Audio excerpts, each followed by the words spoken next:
Velkomin í Hrifluna, hlaðvarp Háskólans á Bifröst. Ég Magnús Skjöld og ég dósent í stjórnmálafræði við Háskólann og umsjónarmaður Hriflunar. Þau ykkar sem hafa hlustað á fyrri þætti vita að meiningin með þessu hlaðvarpi að fá til okkar góða gesti, sérstaklega á sviðum þeirra greina sem tengjast Háskólanum á Bifröst, heimspeki, hagfræði og stjórnmálafræði sérstaklega. Í dag eru gestir okkar þau Alexandra Brím, forseti borgarstjórnar Reykjavíkur, Páll Rafnar Þorsteinsson, verkefnisstjóri við Siðfræðistofnun Háskóla Íslands og Sævar Ari Finnbogason, aðjúnkt í heimspeki við Háskólann á Bifröst. Við ætlum að ræða stóru málin, eins og meiningin hér í Hriflunni til að mynda stöðu lýðræðisins, en einnig málefni líðandi stundar, sérstaklega söluna á Íslandsbanka sem hefur sætt mikilli gagnrýni og ýft upp sár frá því fjármálahruninu 2008. Talað hefur verið að persónur og leikendur frá árunum fyrir hrun, jafnvel úr forvera Íslandsbanka, Glitni, hafi dúkkað upp í kaupendahópi Íslandsbankasölunar, þó smáa hluti hafi verið að ræða. Að þarna hafi verið ýmsir smáir fjárfestar að kaupa fyrir litla fjárhæðir sem hafi jafnvel selt strax og það var hægt og hagnast vel, þrátt fyrir að það hafi mátt skilja fyrirkomulagið fyrirfram með þeim hætti að meiningin væri að laða að stóra og trausta langtíma fjárfesta. Ríkisendurskoðun og Seðlabankinn eru að minnstakosti komið með málið í rannsókn og hávær krafa hefur verið rannsókn á vegum Alþingis líka. Og flestir eru á því að sérlega illa hafi tekist til að minnstakosti kynninguna á því. Svo illa raunar að ríkisstjórnin hefur boðað að bankasýslan verði lögð niður og að ekki verði frekari sölu á hlutum í Íslandsbanka að ræða fyrir öll kurl eru komin til grafar í þessu máli. En það líka talað pólitíska ábyrgð og þar hafa spjótin helst staðið á fjármálaráðherra sem óumdeilanlega ber ábyrgð á þessari sölu. Mér langar að byrja þér, Alexandra. Já. Þú skrifaði grein þetta mál í Fréttablaðið í síðustu viku. Já. Þar sem þú sagðir að nóg væri komið og hvattir fólk til að mæta á mótmæli á Austurvelli. Hver krafan þar og heldur að þessi mótmæli muni skila einhverjum árangri? Krafan, ég stend bara við það sem ég sagði í þessari grein. Krafan hlýtur að vera að fjármálaráðherra segja af sér. Krafan hlýtur eiginlega að vera að þessi sala verði látin ganga tilbaka ef það er mögulegt, en náttúrulega því lengra sem líður frá henni því ósænilegra verður að það verði mögulegt. Við hljótum að gera kröfu það að það séu heilindi í hvernig er farið með almannafé og eigur almennings, og eins og þú fórst yfir í innganginum þá var samkvæmt forskriftinni verið að leita að sterkum langtíma fjárfestum, samt voru ekki settar neina kröfur hvað þyrfti að eiga hlutin lengi eða hvað þyrfti að kaupa mikið í einu, sem að finnst manni eðlilegt að setja slíkar kröfur ef að verið að selja á tilboðsverði. Það er svona í rauninni ef það verið að gefa afslátt af markaðsverðinu við sölu hlutana, þá finnst manni eðlilegt að koma einhverjar kröfur á móti. En það sem þið gerðu var að setja hámarkskröfu á hvað til dæmis stóri aðilar eins og lífeyrissjóðirnir gætu keypt. Og það kemur í ljós eftir á að lífeyrissjóðirnir voru alveg tilbúnir að kaupa meira heldur en þeir máttu samkvæmt þessum takmörkunum, meira sé á fullu markaðsverði. Þannig að það sem gerist er að þarna skapast millileikur, það sem að bara einhverjir handahásvaldir að þeir virðist aðilar með mjög misjafnar baksögur og nútímasögur fá að koma inn í sem kaupendur, að kaupa á þessu lága tilboðsverði og selja strax til þessara stóru sem var rauninni verið að sækjast eftir. Þannig að bara hluti af heildarmarkaðsvirði eignarinnar sem verið að selja, í staðinn fyrir að fara í ríkissjóð, eins og kannski markmiðið hefði átt að vera, fer að fara til einhverja handvalina, hvað ég segi einkavinna, eða handvalina aðila. Það getur ekki mögulega verið í lagi. Og annað hvort er fjármálaráðherra bara hreinlega meðsegur og ber bara ábyrgð á því að hafa viljandi komið þessum peningum í hendunar á fólki sem er honum þóknanlegt, eða þá hann er fullkomlega vanhæfur og hefur ekki haft nauðsynlega yfirsýn yfir ferlið og hefur leyft fólki að gera spillta hluti á sinni vakt á þess að fylgjast með því. Fólki er borgað fyrir að handvelja þessa aðila. 2 af 209 er hafnað af því þeir sé ekki nógu stöðugir og enginn veit hvernig það var valið, hvað var hægt að segja þessar 2 aðilar sem fengu synjun en ekki alla hina. Það virðist ekki liggja faglegar forsendur fyrir þessu og svo segir ríkisstjórnin að þau ætla að sleppa einhverjum upphrópunum og sjá hvað gerist í rannsókn fjármálaeftirlitsins, Seðlabankans og ríkisendurskoðunar en samt þau búin að lýsa því yfir að Bankasýslan verið lögð niður. Þetta er rosalega þverskannakennt og lykta bara mjög af því að þetta sé bara kattaþvottur, að það er að fórna Bankasýslunni sem að vissulega hefur klúðrað þessari framkvæmd til þess að vernda fjármálaráðherra sem að samt ber nú ábyrgð á þessum gjörningi. Þannig að ég bara verið að gera kröfu að Bjarni Ben segi af sér. En nú sjáum við að ríkisstjórnarflokkarnir virðast hafa þétt raðirnar svona frekar heldur en hitt og forsætisráðherra hefur til að mynda alveg lagt lykkju á leið sína til að verja ríkisstjórnina og fjármálaráðherra. Munið þið ekki bara sofna í góða veðrinu sem að við vonum að sé framöndan? Ég bara verða að vona ekki og ég held að Íslendingar séu sem svona vonandi komnir meiri vitund fyrir svona málum heldur en að leyfa svona málum bara að sofna og bíða í 3 ár fram að kosningum. Við verðum bara að setja þrýsting á ríkisstjórnina, setja þrýsting á þá líka bara VG og Framsókn að þau líði ekki þetta samstarfað óbreyttu. Ég tel að það séu flokkar í minnihlutanum, með fyrirvara þá held ég að það væri mjög auðvelt að fá Pírata og Samfylkingu og kannski flokk fólksins til þess að styðja minnihlutastjórn VG og Framsóknar fram að kosningum ef þær væru í haust eða í vor. Þannig að það er alls konar leikir í stöðunni. Einmitt. Páll, þú ert verkefnisstjóri á Siðfræðistofnun, Háskóla Íslands og eitt sem að kemur oft upp í umræðinni er siðferðið í þessu öllu saman. Ég gerir mér auðvitað grein fyrir mununum á siðfræði og siðferði, mér langar enga síður til að spyrja þig aðeins út í það. Stundum er vitnað í Vilmund Gylfason og sagt þetta er löglegt en siðlaust. Til dæmis að faðir fjármálaráðherrans sem bara ábyrgð á sölunni væri eitt þeirra í raun fáu kaupenda sem að fenga að koma þessu útboði og hagnast umtalsvert á því. Það efast engin að það er löglegt. En hvað með siðferðið og siðferðilega ábyrgð á slíkum hlutum? Það hafa nú svo sem verið setta fram efasemdir að það standist stjórnsýslulög að í raun og veru fjármálaráðherra hafi verið vanhæfur til þess að skrifa undir akkurat þessi viðskipti. Ég kann ekki svara því en mér finnst það alveg vera valið spurning í fyrsta lagi sko.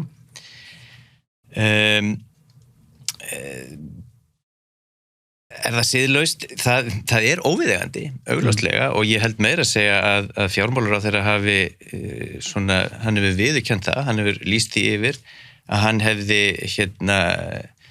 í samtali við sína nánustu ætlast til þess að þau tækja ekki þátt í fyrsta útboðinu sem var fyrir rúma ári síðan og gerði bara ráð fyrir því að sömu viðmið ættu við í þetta sinn. Þannig að jú, það orkar tvímælis, vissulega og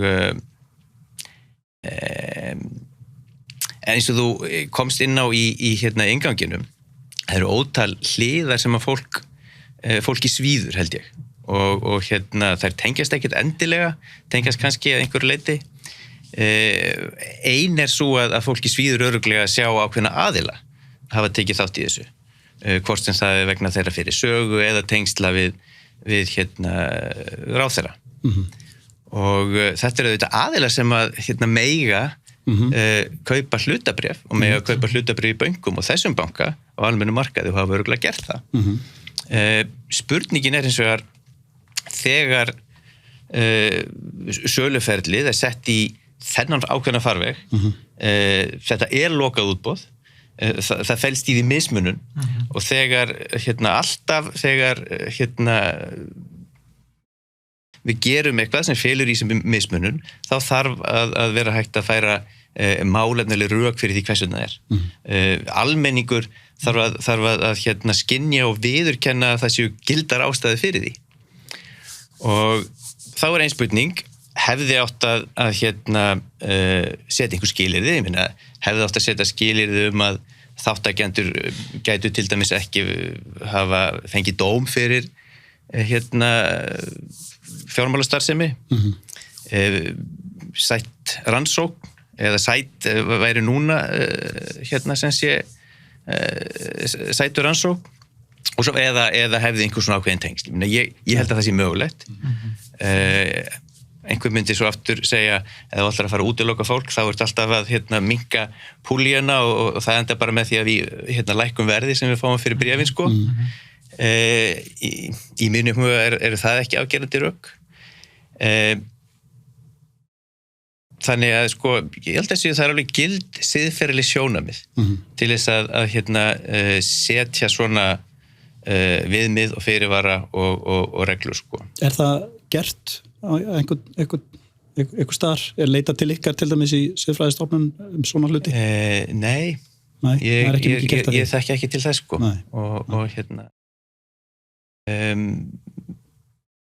en annað og það sem mér finnst í raun og veru það sem mér finnst skipta meira máli heldur en hvaða einstaklingar eru þarna.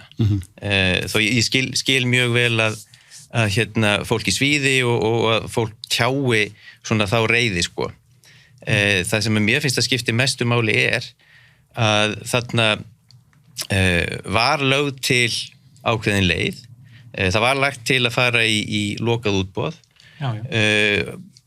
Í umræðunni sem að ég skynjaði, sem sagt í almennri umræðu, þá var þessu alltaf lýst á ákveðin hátt.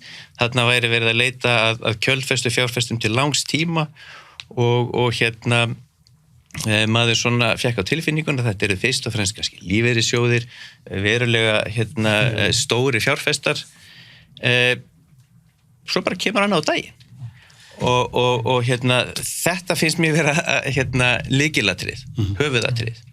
Sævar, þú segja þeir eru orðið mikið niður fyrir?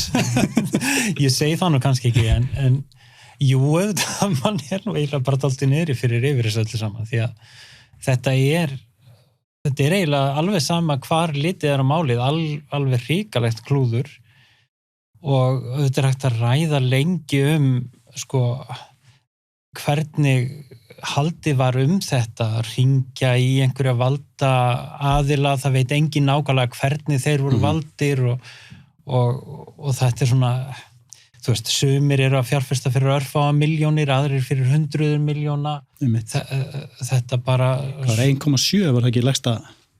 Ég man nú ekki nákvæmlega töluna. 1,1, já. En þetta auðvitað alveg stór undarlegt og sérstaklega í ljósi þess sem að Páll var að segja hérna áðan, sko, að sem borgarar þá gerum við kröfu það að stjórnvald sem að sko heldur utan svona ferli mismun ekki fólki nema einhverjum góðum og gildum ástæðum sem að fólk getur þá skilið rökstuðningin fyrir. Og það var það sem vantaði þarna, en ég held að sé líka bara það er svo margt annað sem að þessu. Og nú náttúrulega eins og sést á gráa skegginu, sko, þá hefur maður séð annað einkavæðingaferli hérna áður fyrr á öldinni. Já. Og maður fær svona déjà vu einhvern veginn þegar maður fylgist með þessu og þetta eru svona meir, fyrir utan að það séu margir sömu leikendurnir að þá er einhvern veginn svona hvað maður að segja, svona hálfgerður barnaskapur varðandi sko leiðina sem er farin þarna sko það sem að mér langar að koma að hérna er það að ég náttúrulega líka, annar hattur minn er stjórnarmaður í lýðræðisfélaginu Öldu og við höfum verið að tala það í 10 ár eða svo að það sé mikil þörf á því að koma á hérna svona samfélagsbankakerfi og ríkið var náttúrulega í dauðafæri til þess að sko hafa áhrif á það hvernig bankakerfið myndi þróast. Haldandi þarna á sko 2 þessum stóru bönkum. Þarna hefði sko verið hægt að gera alls konar áhugaverða hluti til þess að breyta áherslum bankakerfisins og koma hér upp bankakerfi sem að þjónaði fólkinu í landinu og þörfum þess en ekki bara stórkapitalistum sem að leyfi sér svona smá og sko það var ekki gert og það finnst mér vera það allra sorglegasta við þetta það að einhverju kapitalistar svona einhverju stórfjárfestar farið þarna inn og taki einhvern snúning og græði og kaupi og selji og allt þetta var allt fyrirsjáanlegt þegar það lá fyrir að fara að velja út einhverja fjárfesta. Það sem hefði þó að lágmarki átt að gera þarna var að bankasýslan hefði einfallega átt að selja þá lífeyrissjóðum eða einhverjum almanna samtökum þessar hluti. Það hefði strax verið skárra. Ég meina, var ekki hugmyndin að fá þolimótt fjármagn, kjölfestu fjárfesta? Býtu, hverjir eru þá betri en þessir aðlar, lífeyrissjóðnir? Skjóta ykkur að... Já, bara vegna þess að ég vil taka undir það sem að sagði þetta svolítið svona déjà vu og eins og þú komst inn á í kynningunni að það ekki nema 15 ár síðan fjármálakerfi hrundi og það var þetta var atburðurinn eða atburðarásin sem var til þess að traust til stjórnvalda og stjórnkerfisins gjörsamlega hrundi. Já. Og skildi eftir þessi djúp sár sem voru lengi að gróa og ekki gróin ennþá. Þannig að í ljósi sögunar þá báru stjórnvöldurinn að vera skildu til þess að leggja sérstaklega á sig að vanda til verka sína fagmennsku setja þetta í gagnsætt ferli og svo framvegis. Hins vegar held ég að það með líka alveg segja vegna þess að þetta svolítið svona déjà vu, þetta að ífa upp erfið djúpsár að við þurfum líka aðeins að gæta okkur á því að fjall ekki bara þetta á þeim forsendum reiðina sem að blossa upp aftur. Við þurfum að ég held að það sé valið sjónum, við þurfum að leyfa okkur að fjallum þetta yfirvegun. Alessandra. Já, ég vil kannski bæta því við að það alveg rétt að þetta var fyrirséð og ég get ekki trúað því að það komi nokkrum á óvart að þegar að ljóst að sjálfstæðisflokkurinn mun fara með vald í fjármálaráðuneytinu á þessu kjörtímabili og þegar það var búið að vara við því að salan á Íslandsbanka að minnstakosti væri á döfinni á þessu kjörtímabili og ég trúið ekki að komi nokkrum á óvart að það hafi gerst með þessum hætti sem við erum núna að lýsa. Á móti kemur að því að við náttúrulega þekkjum öll forsögu Bjarna Ben, við þekkjum öll forsögu Sjálfstæðisflokksins, við munum söluna á Borgun, við munum fyrra einkavæðingaferli í bankana, við munum þegar kvótinn var gefinn og svo leyft framsal á honum, við munum Milestone og þegar Bjarni var í Panamaskjölunum og svo var skýrslu eignarhald íslenskra stjórnmálamanna stungið undir stól fram yfir kosningar. Við munum alla þessa hluti. Og það kemur einhverjum sem að þekkir þessa baksögu og óvart að þetta hefði verið gert svona. Það hefði verið tækifæri, fyrst að þau voru að fara út í þetta, ef þetta hefði verið framkvæmt upp á 10 og enginn hefði getað fundið neins konar galla á þessu, að einhvern veginn reyna þá að fara í einhvern sögusnúning að Sjálfstæðisflokkurinn væri eitthvað að bæta ráð sitt, eða svona þannig. En það virðist að verið algjörlega hunsa það tækifæri. Það bara fóru nákvæmlega eins og fólk spáði og eiginlega verð að mörguleiti og þetta er bara mjög sorglegt og ég er sammála því við verðum að ræða þetta við yfirvegunum, við verðum að hugsa hvernig gerðist þetta, hvað getum við gert til þess að koma í veg fyrir þetta gerist aftur en ég verð að fá að vera bara líka svolítið reiði yfir þessu.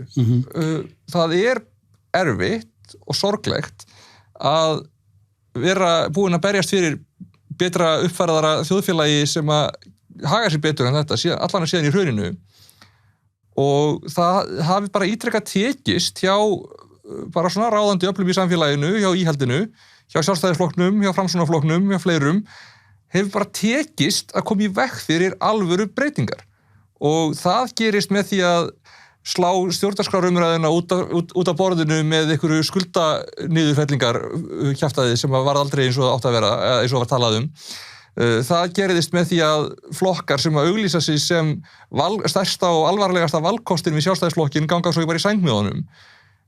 Af hverju getum við ekki bara fengið heiðarleg stjórnmál á Íslandi? Af hverju, það er ekkert náttúrulögmál að Sjálfstæðisflokkurinn þurfi að ráða, eða Bjarni Ben þurfi að vera með fjármálaráðuneyti.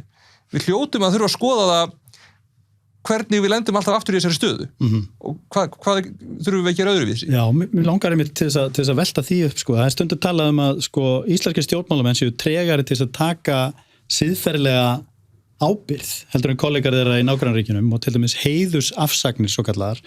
Það að segja af sér ef einhver undirmaður eða undirstofnun er staðinn að mistökum eða misferli séu algerlega óþekktar hérna á Íslandi. Munið eftir einhverju dæmi það. Ég held ekki, sko. Íslenski stjórnmálamenn segja yfirleitt ekki af sér nema það sé bókstaflega engin önnur leið fær. Af hverju þetta svona? Alexandra, þú ert í stjórnmálum. Hvað þetta? Fyrsta lagi þá held ég, sko, ef við tölum bara þá sem að hafa kannski oftast átt gott færi á því að segja af sér út af einhverju sem að gera þess að þeirra vakt, þá bara eins og, Sjálfstæðisflokkurinn, eins og Framsóknarflokkurinn, flokkarnir sem að fara með valdið svona í gegnum tíðina meira og minna, þeir hafa komist svo mikið upp með að bara segja ekki af sér og sitja hlutin af sér.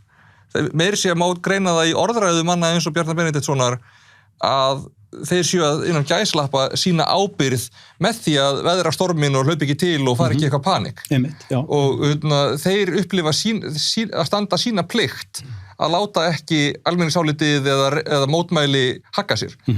Og það rosalega hættuleg stjórnmálamenning til þess að þetta inn á. Ég var vorið vör við að hjá öðru stjórnmálaflokkum kannski að vilja þegja hlutina fram að sér frekar heldur en að díla við þá. Og það eitthvað sem við allan í Pírötum höfum farið svolítið í gegn. Okkur finnst fólk þurfa að taka ábyrgð og að minnstakosti ræða það sem fólk ósátt við og bregðast við því sem að miður fer. Við höfum reynt að bara tryggja það sem við komum að. En þetta bara þessi menning, sko, og það líka svona, þú veist, ég skil það, ég ekki alveg þar, en ég skil af hverju sumir myndu hugsa, já, ok, þú veist, það segir enginn af sér út af hruninu fyrir en það bara komin hávær mótmæli í margar vikur.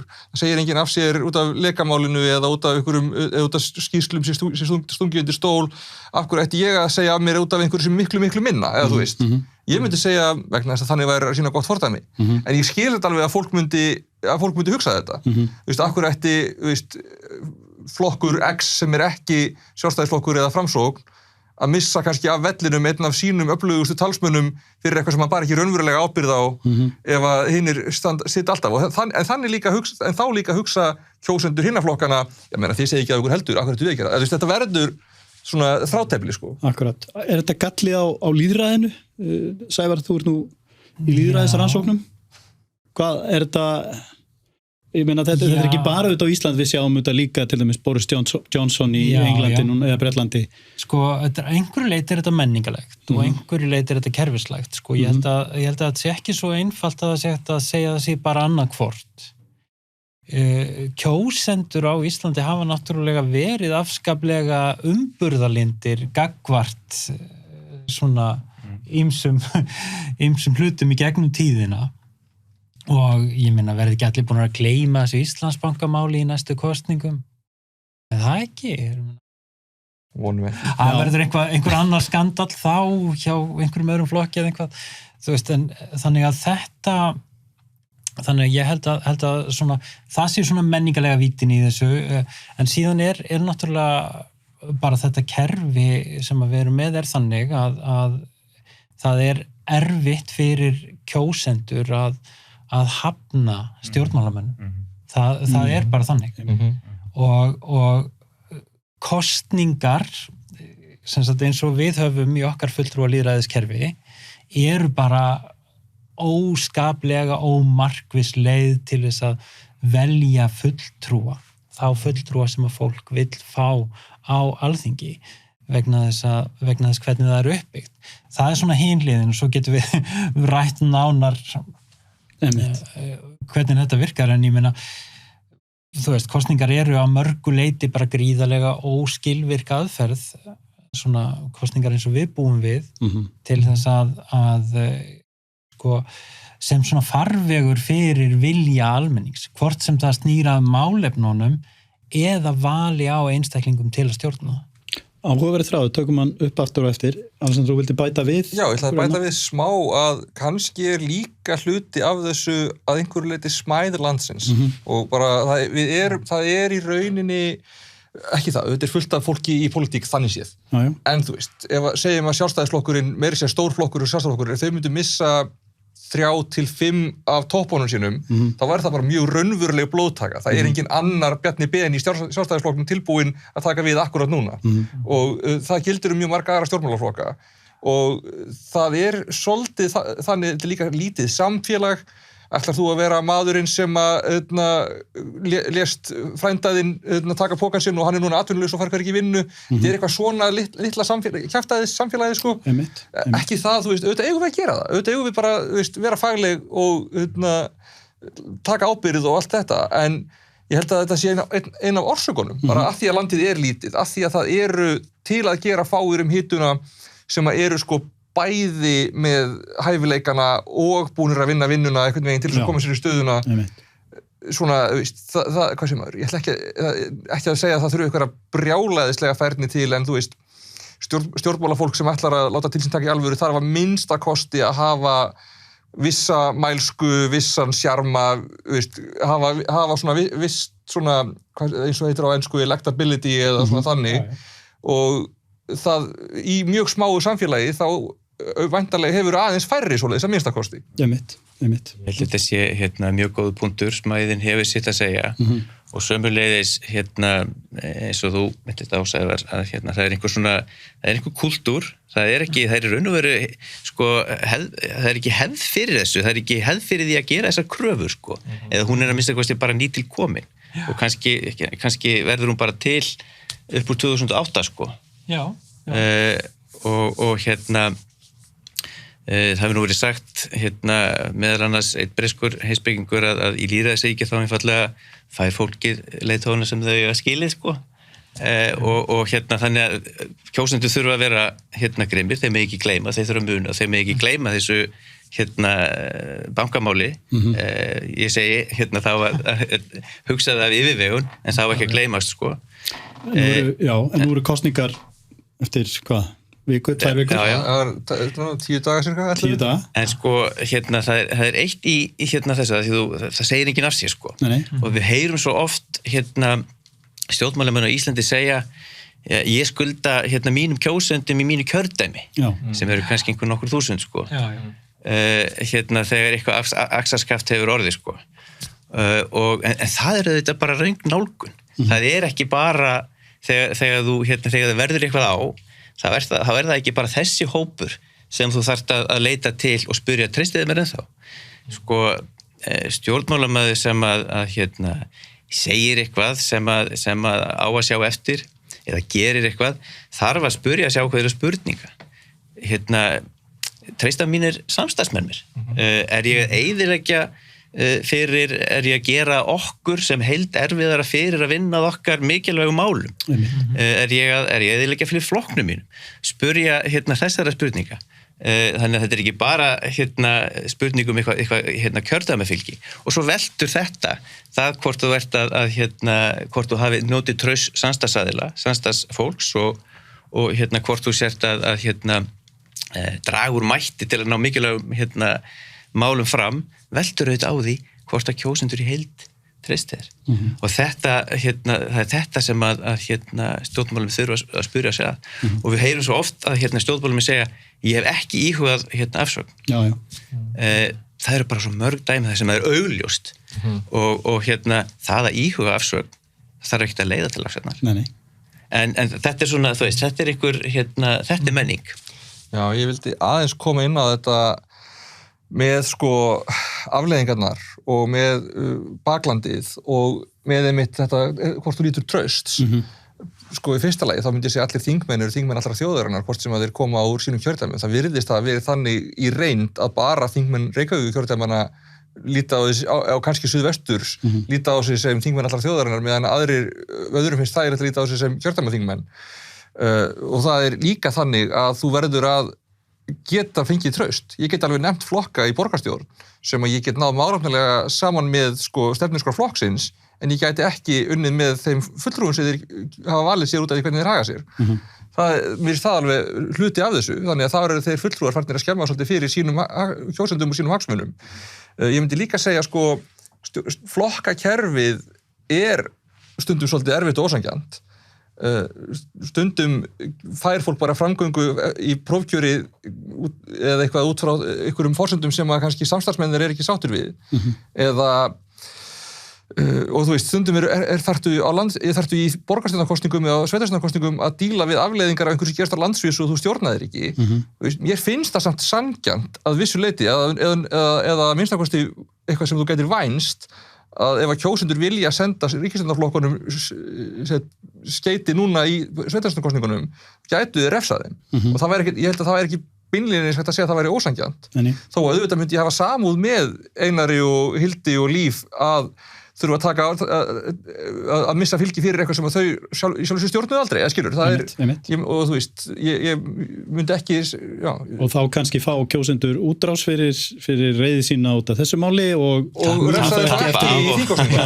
Muna þá ekki eftir í næst, þegar gerendunni sjálfur í kjöri, akkurat. Stundum við talaðum að þetta, það þekkist að íslenski stjórnmálamenn segja af sér, svona í fullan hnefana og stundum talaðum að konur verði verð fyrir barðinu á þessu heldur en kallar. Er það tilfinning sem þið hafið líka?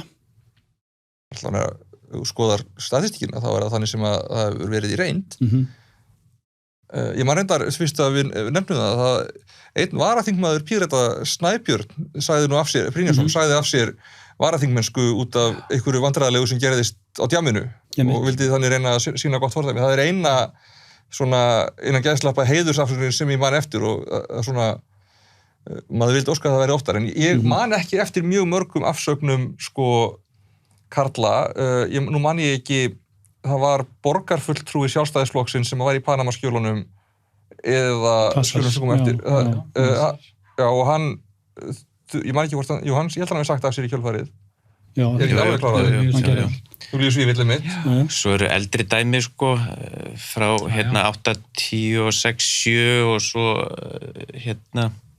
upp úr 90 var það ekki. En það voru svo sem færri konur í pólitíkinni. Albert var náttúrulega nettur til þess að segja sig og svo Guðmundur Árni. Akkurat. Já, passar. En við sjáum Hönnu Birnu, hún sagði af sér.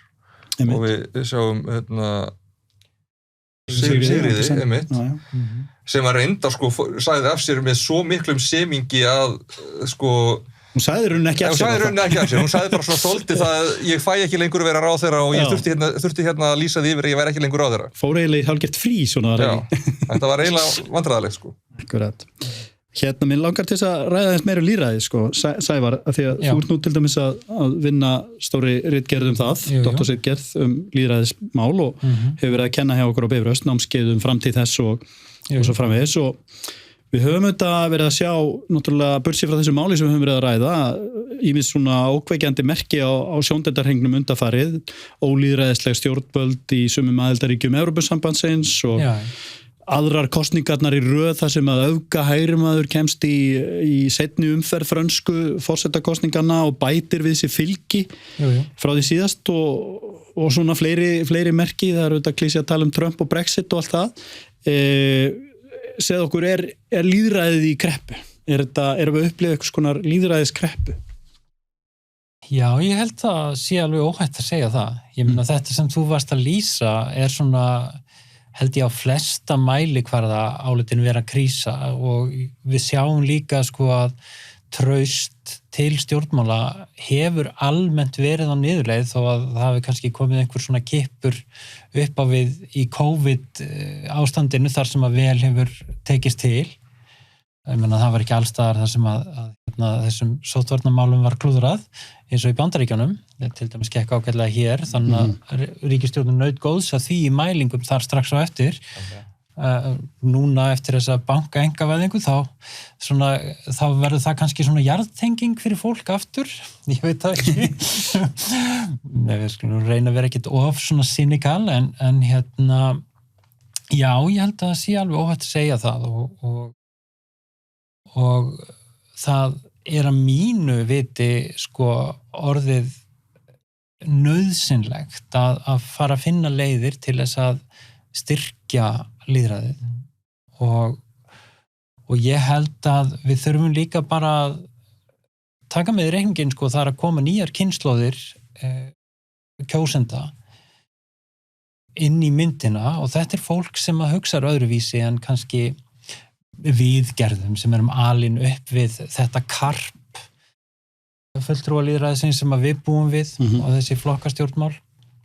Ég meina Google kynslóðin sem að sætti sig ekkit við einhvað, ég meina, þetta er svo krakkandi mínir sem tvítugt, þú veist, þau sætta sig ekkit við einhvað langtíma þras einhverja staðreindir mála sem hægt að googla bara. Ef maður með farsíma við hendina og einhver svona. Þú veist, þetta er önnur hugsun og þannig að við þurfum að fara að opna fyrir þáttöku og við þurfum að gera það mjög duglega og frekar hratt, held ég, ef við ætlum ekki bara að lenda í vandræðum. Alessandra, Píratar eru stofnaðir svona þessar hugmyndir, ekki satt? Jú, og við erum stofnuð utanum bara lýðræði á 21. öldinni og bara eflingu borgarréttinda inn á bara netið og það bara við aðlögum okkur að breyttum aðstæðum að því að þau vandamál sem við þurfum að kljást við, þeir andstæðingar sem við erum að kljást við eru að aðlagast mjög hratt og lýðræðis samfélagi þarf að aðlagast og þarf að læra mjög hratt líka til þess að geta brugðist við. Það er engin samsæriskenning að til dæmis bara Rússland er að beita sig mjög hart til þess að ala á sundrungu á Vesturlöndum og bara bæði í Evrópu og í Bandaríkjunum. Þá eru bæði að tala með því að fjármagna andofshópa og hópa sem berjast gegn ESB-aðild í Evrópulöndunum, fjármagna kosningabaráttur eða áráðusherferðir eru með botnet sem að styrkja Brexit eða Trump eða alla sem að vinna þá kandidata sem að þau upplifa að vinni gegn samstöðu Vesturlanda þá væntanlega gegn þeim og þetta er bara staðreynd og við það sem við þurfum að læra er að annars vegar að sjá í gegnum þetta og hins vegar, og það skiptir meira máli, þessar aðferðir ná árangri af því að okkur hefur á Vesturlöndum mistekist að koma í veg fyrir ójöfnuð og fátækt og óánægju og að fólk upplifi sig afskipt og valdalaust. Og eina leiðin til þess að sigra þessa ógn í alvöru er að takast á við þetta. Við þurfum að taka aðeins á misskiptingu auðsins. Við þurfum að taka á því að fólk upplifi að skipta einhver máli hvað það kýs. Við þurfum að taka á því að fólk upplifi að valdið sé rosalega langt í burtu og fjarlægt og varði ekkert það.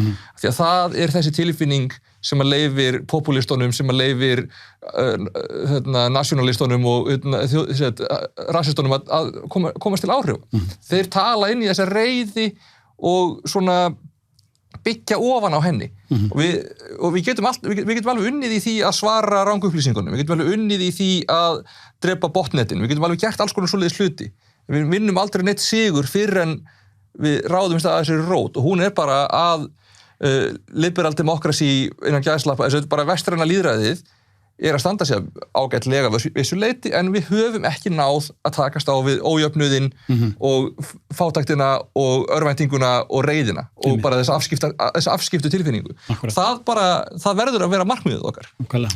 Ég held þetta sé alveg hárrétt. Ég ætlaði einmitt að segja að þessi uppgangur populismans sem að við sáum í Ungverjaldi, sjáum í Frakklandi og hefur náttúrulega séð í bara víðar, að hann á sér auðvitað djúpa rætur og það er einmitt þessi tilfinning að vera valdalaus, að tilheyra ekki samfélaginu, upplifa sig afskipt og horfa á einhverja elítu sem er fjarlægð, hver sem hún er ekkert skilgreind og vera á vegferð sem að fylgir ekki þeim straumi að samfélagið er að fara eitthvað og þú bara eftir og þannig að það er þetta rof og algjörlega sammála því að mjög stór hluti af þessu vandamáli er misskipting auðs sömuleiðis örugglega ég meina bara sem svona frjálslyndur alþjóðasinni og Evrópusinni og allt það að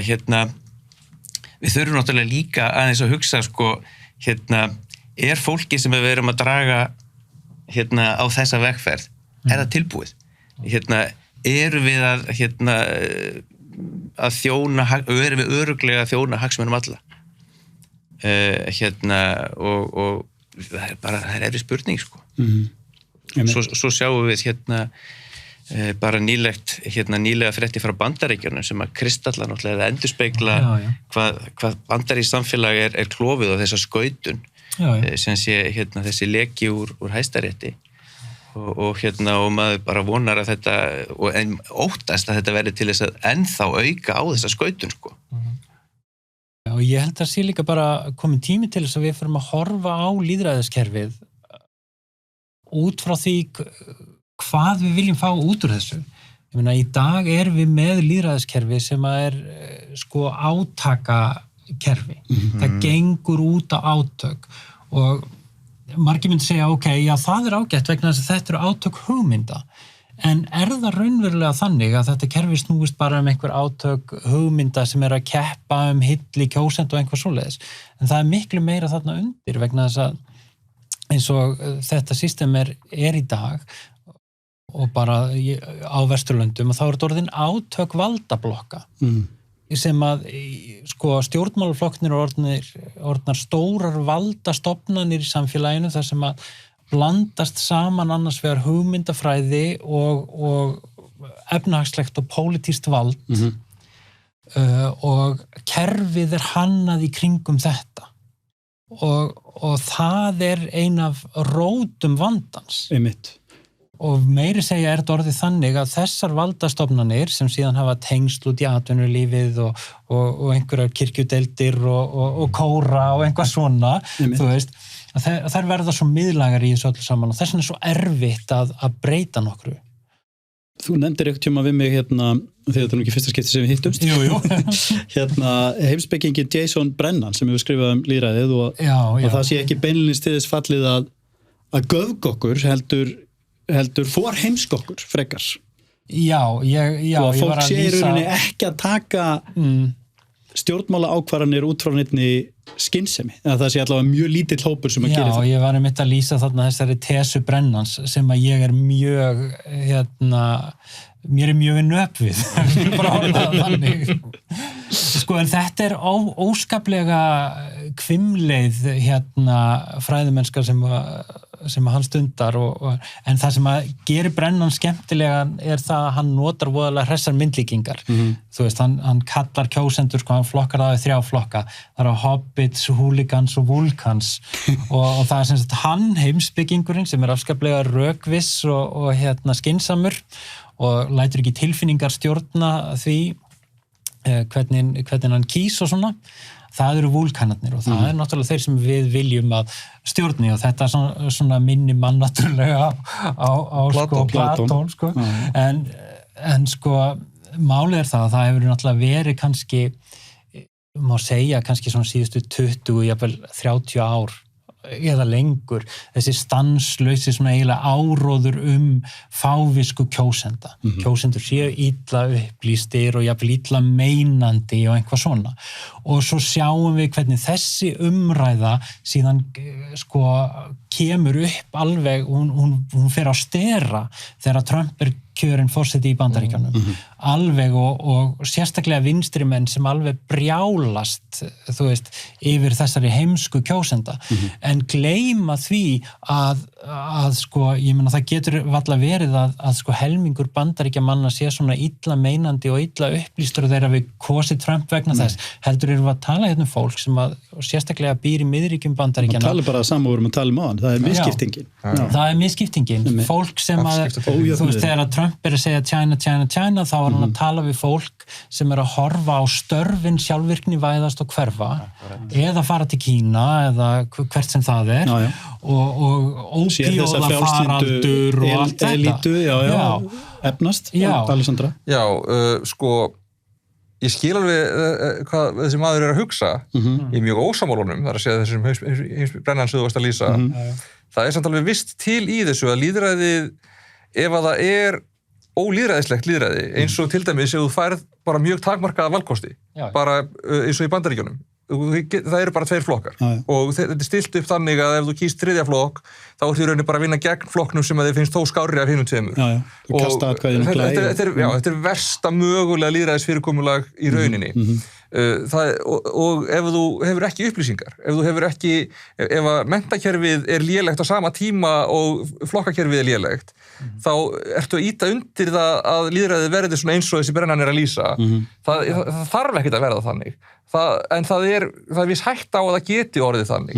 Og þegar fólk hefur ekki upplýsingarnar, þegar fólk upplifir sig bara hrætt eða reitt eða afskipt eða fátækt eða bara þannig, þá vill að kjósa breytingar. Einmitt. Og ef það getur ekki kosið jákvæða breytingar, til dæmis ef það mætti ímynda sér að ef að Sanders, sem var nú kannski öðruvísi frambjóðandi heldur en margir aðrir demókratar, ef hann hefði verið í framboði, þá hefði fólk kannski verið til að kjósa hann af því að hann virkaði öðruvísi en demókrata boðaði breytingar. þannig.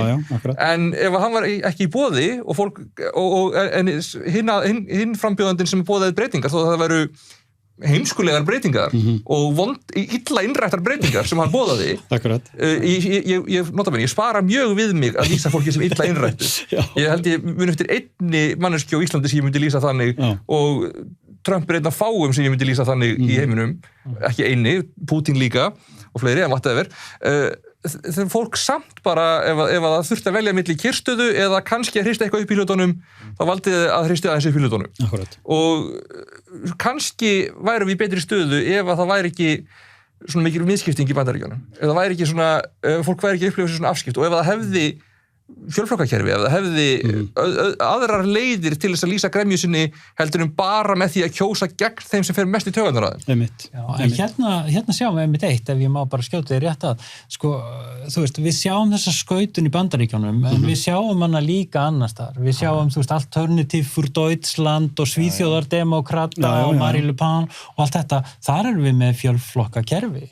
Þannig að við þurfum að fara eitthvað dýpra ofan í þetta og við þurfum að reyna að komast undir þessi sko sjúkdómseinkenni sem við sjáum allstaðar og reyna að komast að því hvað að valda sjúkdómnum og hugsa svolítið heimspekilegur þetta ef ég má leyfa mér að vota þeim tóta hérna. Og svo skiptir máli sko hvernig við getum rætt þessi mál. Það var einhver sem að koma aðeins inn á svona þessar nýja tegunda fjölmiðlum og já, það eru börnin þín hafi ekki þolinmæði fyrir einhverju langdrægnu karpi, vilja bara fá staðreyndir á Google og við erum kannski rosalega mikið að í pólitískum umræðum á Twitter þar sem þú svo marga karaktera til þess að koma skilaboðum áleiðis. Þetta er óþolinmóð umræða. Já. Hvað hefur hún í för með sér? Hún hefur meðal annars það í för með sér að það er eftirspurn eftir gífurðurum. Það er eftirspurn eftir því að til þess að eftir þessi tekið að þú segir eitthvað sjokkerandi. Og einfaldar lausnir, einfaldar útskýringar, hrapað ályktunum, í grundvallaratriðum bara vond umræða. Og þetta veldur vantrausti á stjórnmálunum. Og þetta, meðal annars. Og við sjáum líka hvernig Facebook-algoritminn velur það sem þú sérð. Hann velur það sem að býr til átök, af því að það koma kommentar, það koma like og angry emoji og grátur og hlátur og allt þetta. Hann raðar efst því sem fær bara engagement. Hann varðar ekkert annað heldur en hvað fær engagement. Og það sem fær það er það sem er átök, það sem fær það er það sem að gerir eitthvað reiðan. Og þannig myndum við þessar búblur. Þú sérð í rauninni bara sko það sem að vinir þín eru að segja, þeir sem eru sammálaðir og svo það sem fólki sem er mjög ósammálaðir kannski segir. Þetta er bara svona skiptir fólki í hópa og etur í gegn hvert öðru sko.